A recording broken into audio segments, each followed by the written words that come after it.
Glória a Deus. O capítulo de número 2. Joel é chamado profeta do Pentecostes.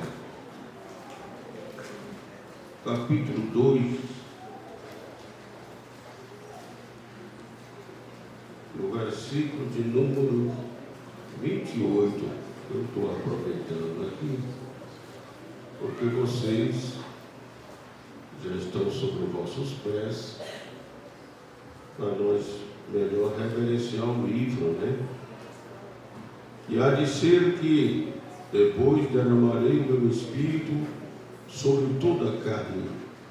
Vossos filhos e vossas filhas profetizarão, os velhos e os velhos terão sonhos, e os vossos jovens terão visões.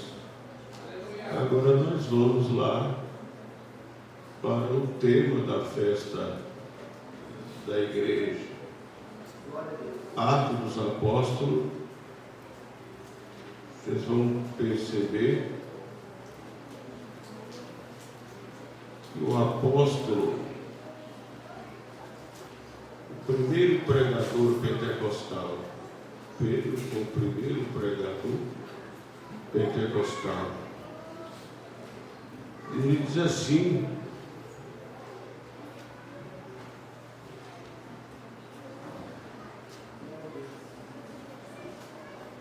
livro de Atos. Todos acharam, irmãos? Capítulo de número 2. Eu troquei de Bíblia, né? A gente troca a Bíblia que nós não estamos conduzindo ela sempre para a igreja constantemente assim. Peguei lá uma Bíblia mais nova, né? E ouvindo ele isto, compungiram-se em seus corações, e perguntaram a Pedro e aos demais apóstolos: que faremos, varões irmãos? Disse-lhe Pedro: arrependei-vos cada um de vós, seja batizado em nome de Jesus Cristo para perdão dos vossos pecados, recebereis o dom do Espírito Santo. Porque a promessa vos diz a respeito de vós, a vossos filhos e a todos que estão longe, e a tantos quanto o Senhor Deus vos chamar. Repita comigo: a promessa é para hoje. A promessa é para hoje. Podem sentar. Eu quero aqui agradecer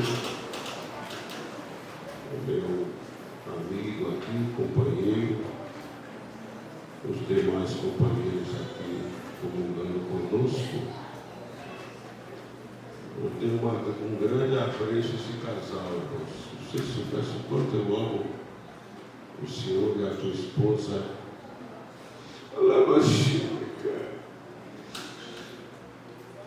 Grande apreço. Foi amigos, o ministério viveu. Amigo. E nós não esquecemos, né? Meus queridos irmãos, vocês perceberam que o pregador pentecostal ele fez uma ponte hermenêutica. Uma ponte hermenêutica. Irmão, parabenizo vocês. Parabéns, igreja. Esse aniversário é só uma sequência da genuína igreja. A igreja tem mais de 2.000 anos e nós continuamos aqui. A Assembleia de Deus no Brasil, irmãos, nós estamos chegando quase 115 anos, quando completou o centenário da nossa igreja. Eu fiz um culto em ação de graça lá em Soberano. Culto em ação de graça. E nós estamos aqui. Mas sabe por que nós estamos aqui? Porque o Espírito Santo está conosco. 600 anos antes de Cristo, aproximadamente, Joel, ele profetiza para Judá. E esta profecia aqui, irmãos, ela ainda não teve o seu cumprimento cabal. Porque toda ação de Deus que gira em torno da igreja, nós, membros do corpo de Cristo, eu posso dizer com toda a propriedade, porque eu tive a experiência pentecostal com a idade tenra. E 3 coisas Deus me prometeu antes de eu ter essa experiência. A profecia de Joel, ela é para hoje. Depois do sermão de Pedro, ela continua até o arrebatamento da igreja. Então Deus me fez algumas promessas, pastor. Deus falou comigo: vou eu te encher do meu espírito. E eu buscando esta promessa, a experiência pentecostal, eu chorei muito, chorava muito, e também orava muito. Jovem naquela época, nós íamos para as vigílias, passava a noite orando, e quando eu não era contemplado com a experiência pentecostal, eu voltava chorando para casa. Alguém me acalmava. Eliseu, tenha calma, você vai receber. Quem sabe na próxima vez você vai receber a experiência pentecostal.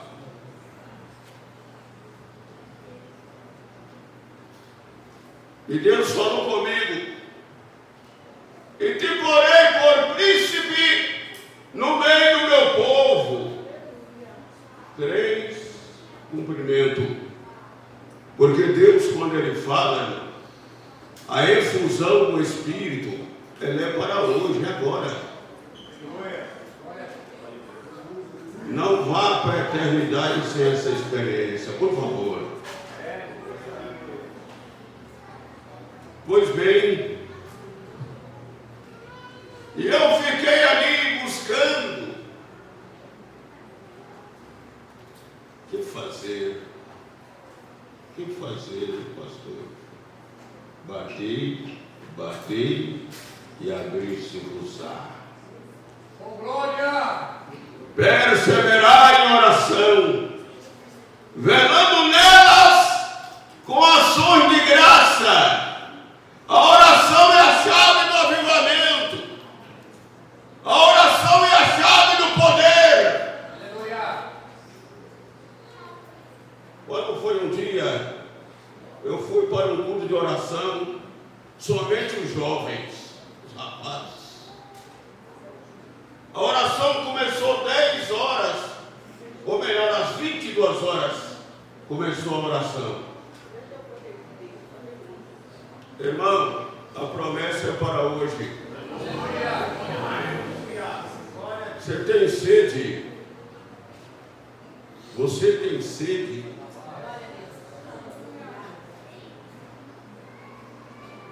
Começamos a orar ali, a juventude, os rapazes. Nós estávamos com aproximadamente 16 moços orando.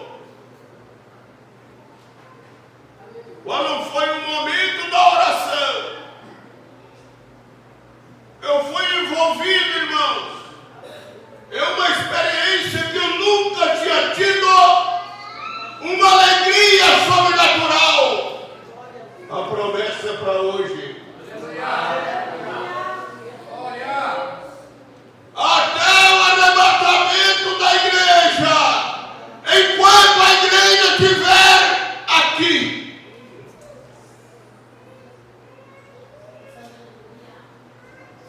Jesus estará, Ele é o batizador. Em meu nome falará novas línguas. Olha aqui, pastor Eliseu. Irmão, eu tive uma experiência tão grande com Deus.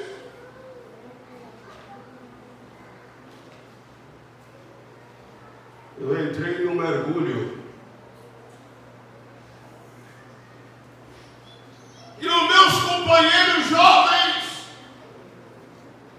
me carregaram até em casa. Eu falando em outras línguas. Aleluia. A experiência pentecostal, irmãos, a evidência física é falar em outras línguas. Você não aprende na escola. Já tem alguns movimentos por aí ensinando a falar em outras línguas. Já pensou? Já existe movimento por aí. Só que esse derramamento, a Bíblia diz que todos foram cheios do Espírito Santo. Aleluia. E começaram a falar em outras línguas, conforme o Espírito Santo lhe concedia que falasse. Você não precisa ir na escola, não. Ah, mas lá na igreja fulana já está ensinando a falar em outras línguas. Esse não é o Espírito Santo enviado. Esse aí não. Esse não é. Irmão, o Espírito Santo, ele foi enviado com um propósito. E a história, a Bíblia vai dizer que a igreja começou com 120 membros, mas a igreja começou orando, filha.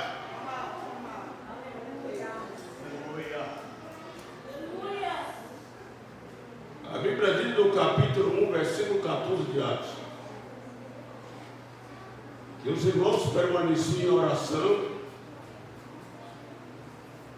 e o texto é categórico. Até Maria, mãe de Jesus, estava na oração. Por isso que Maria não pode ser adorada, né? Tem muita gente dizendo aí que é pentecostal, esse movimento que nos últimos anos surgiu aí, sobre o movimento carismático. Ele diz que tem o Espírito Santo, mas adora Maria. Irmão, quem tem o Espírito Santo não adora Maria. E Maria não é mãe de Deus, porque Deus não tem mãe, Deus é eterno, Deus é Pai, Pai da eternidade.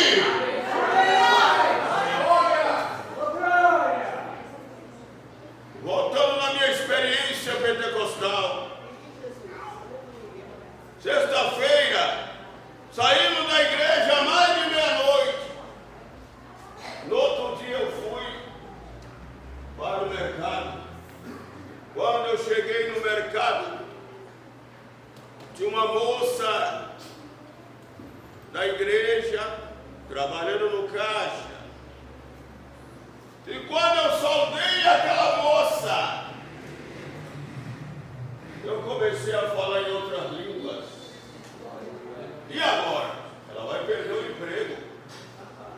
Ela pegou na minha mão, aquilo foi como um choque. E alguém começou a perguntar para ela: ele é estrangeiro? Ele é africano? Glória! estrangeiro.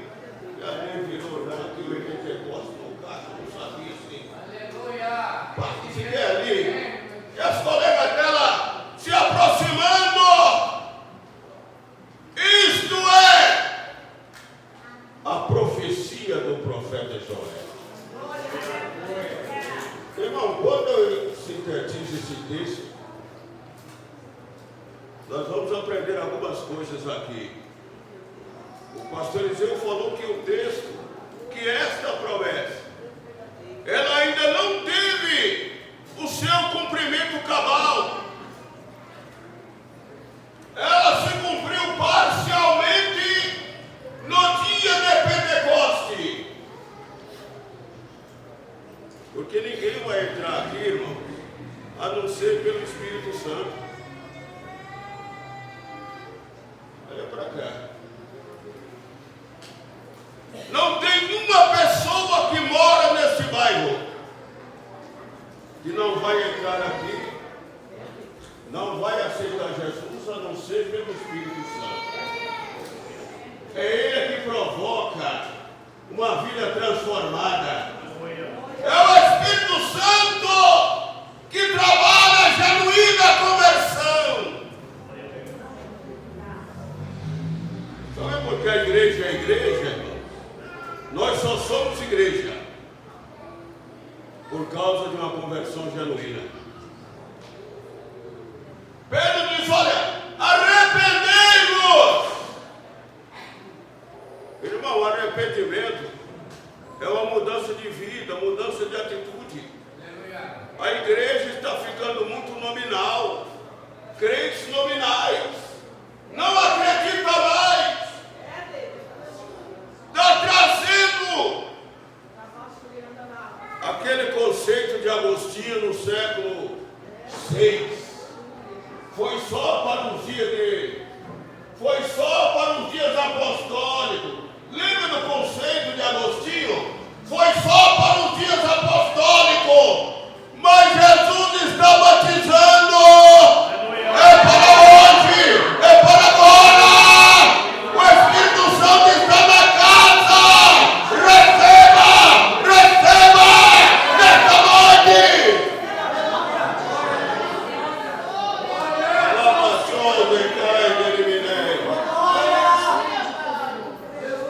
E muita gente está vindo na igreja, mas ainda não é igreja. Ainda não é. Canta. Às vezes até prega. Diz que adora. Não adianta vir à igreja e não ser igreja. Nós enfrentamos tanta dificuldade para nós chegarmos até aqui, quase 115 anos. Desde os dias apostólicos, os discípulos estavam, narração do evangelista João, capítulo 21 por ali. A Bíblia vai dizer, e eles estavam em uma casa ou em um cenáculo, porque quando Jesus ressurreto dos mortos, grande foi as adversidades naquele dia após a ressurreição. E o discípulo ainda nominais, e a Bíblia vai dizer que ele estava escondido, com a porta cerrada.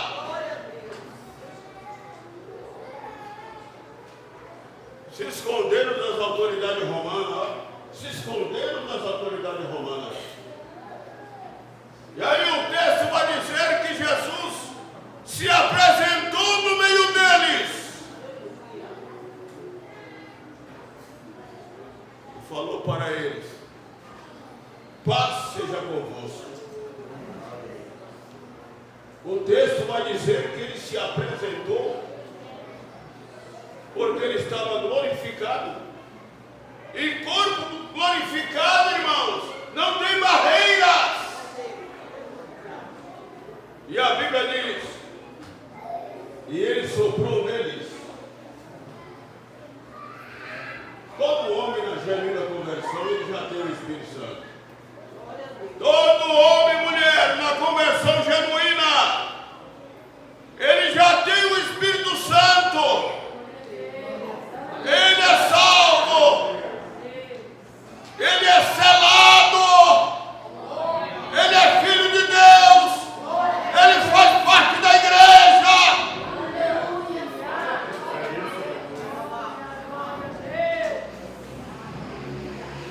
Vocês lembram quem era Pedro, o pregador pentecostal? Lembra? Quem eram as atitudes? Quem era Pedro? Mas quando ele pregava esse sermão, ele vinha no dia de Pentecoste, ele estava cheio. Ele estava cheio. É para hoje. É para hoje. Mocidade é para hoje. Ancião é para hoje. Adolescentes é para hoje a promessa.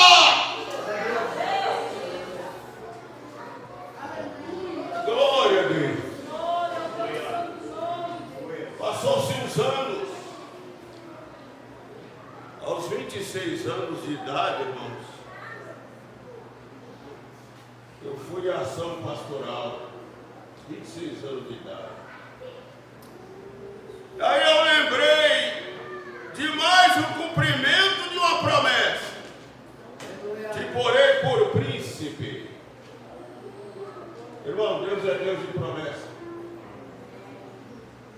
Igreja, Deus é Deus de promessa. E quando Ele fala, Ele cumpre com a sua palavra. Aí o sermão dele disse, olha, porque irmãos, se nós acompanharmos as Escrituras, todo avivamento, Deus vai criar uma situação. Lembra do ministério de Abacuque? Para ajudar. Aí a Bíblia nos informa, Deus levantou os caldeus.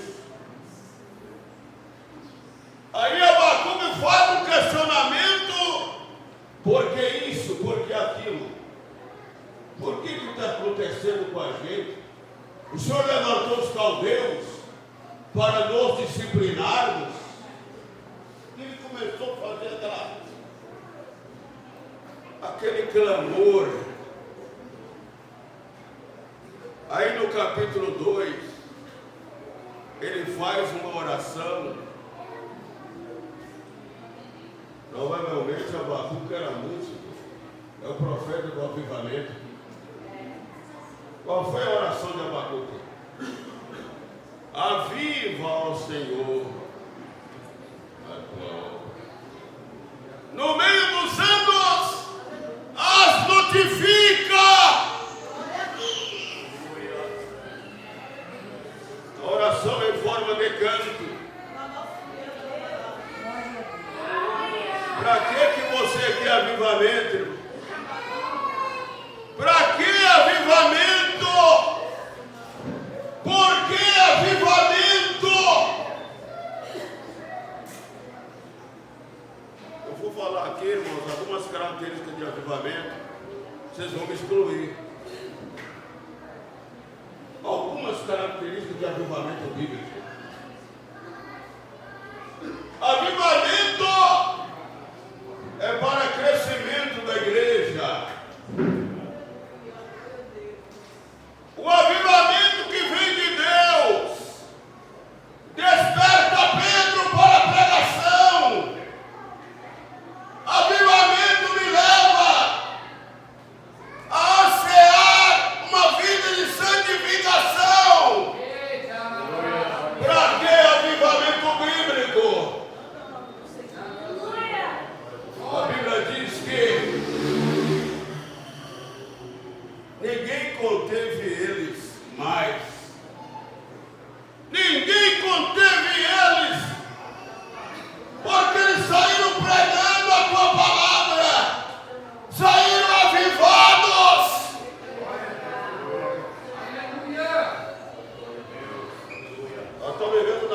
irmão, de conceitos.